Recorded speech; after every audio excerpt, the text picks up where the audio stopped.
جنگ موتا، یہ جنگ بھی اس وقت کے سپر پاور کے ساتھ تھی۔ جنگ کا سبب یہ تھا، حضرت حارث بن عمیر رضی اللہ تعالیٰ عنہ کو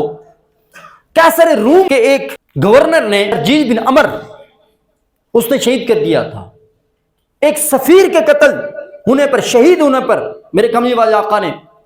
3 سے صحابہ کرام کو، 3000 صحابہ کرام کا لشکر اس کے مقابلے کے لیے بھیجا تھا، اور اس لشکر کا امیر پہلا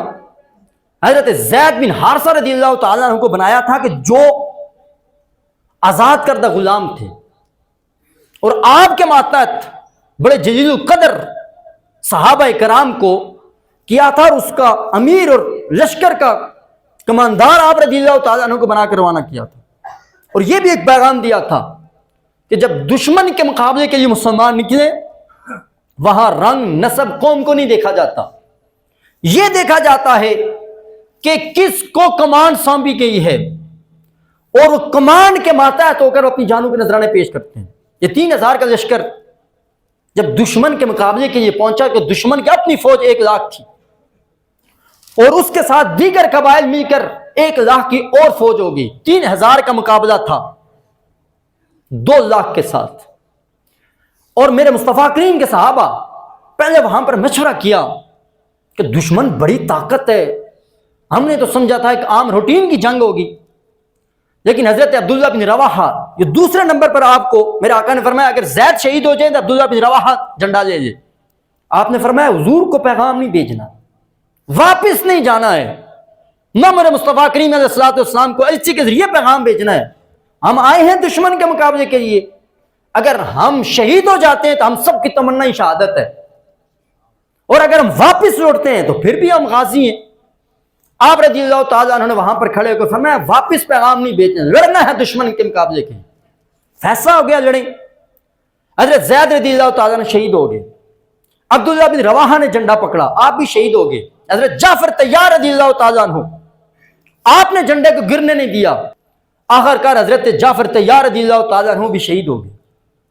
آپ رضی اللہ تعالیٰ عنہ کے بارے میں آتا ہے کہ جب آپ کے جسم کو جب شہید ہونے کے بعد لایا گیا، امام بخاری کے روایت کے اندر 50 زخم آپ کے جسم پر تیروں کے، نیزوں کے تھے، اور 1 زخم بھی آپ کی پیٹھ پر نہیں تھا، سارے زخم آپ کے سامنے والے جسم پر۔ اور بعض سیرت نگاروں نے لکھا ہے کہ چھوٹے چھوٹے زخم ملا کر، تیروں کے دوسرے جو خراشیں وغیرہ ملا کر 90 زخم آپ کے جسم پر تھے۔ 7 دن 3000 کے یہ لشکر 2 لاکھ فوج کے مقابلے کے لیے لڑتے رہے۔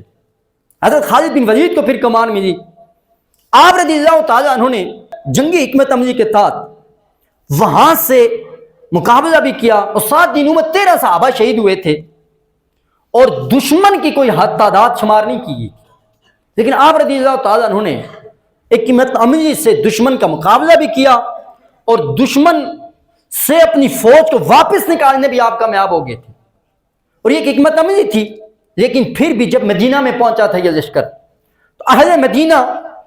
دیواروں پر، راستوں پر کھڑے ہو کر ہاتھ میں مٹی لے کر اس لشکر کے یہ کیا کہا تھا، یا فرار فررتم فی سبیل اللہ، یعنی مسلمانوں نے یہ سمجھا تھا کہ یہ واپس لشکر کیوں آیا ہے، اگر 3000 گئے تھے تو 3000 دشمن کو کلا کما کر کے آتے، ایک فرد بھی اگر بچتا تو دشمن کے مقابلے کے لیے لڑتا رہتا۔ یہ میرے نبی پاک کے صحابہ کی سوچ تھی، یہ اہل مدینہ کی فکر تھی کہ جب دشمن کے یہ جاتے پھر کوئی پیچھے کے نہیں سوچتا تھا۔ میرے نبی پاک نے جب یہ سنا، میرے آقا نے فرمایا لیسو بالفرار ولکنہم القرار، اور یہ بھاگے نہیں ہیں، یہ پلٹ کر دشمن پر وار کرنے کے لیے واپس آئے ہیں، اور یہی وہ لشکر اسی کے مقابلے کے لیے میرے آقا نے آخری عمر میں حضرت اسامہ بن زید کی قیادت میں بھیجا تھا۔ اور اس سے بھی آپ کو مزے کی بات یہ بتاؤں، جنگ ہو رہی ہے دور کئی 100 کلومیٹر کی دوری پر، میرے آقا مدینہ میں ہیں، میرے آقا منبر پر بیٹھ کر صحابہ کو جنگ کا سارا نقشہ بتا رہے ہیں۔ کوئی ٹیکنالوجی نہیں ہے، کوئی کیمرے نہیں لگے ہوئے، کوئی آج کا دور نہیں، 1500 سال پہلے امام بخاری کی روایت ہے، میرے آقا منبر پر، میرے آقا نے فرمایا اخذ الرایہ زید فاصیبہ، زید نے جھنڈا پکڑ لیا ہے، زید شہید ہو گئے۔ ثم اخذ جعفر فاصیبہ، پھر جعفر نے جھنڈا پکڑا، وہ بھی شہید ہو گئے۔ ثم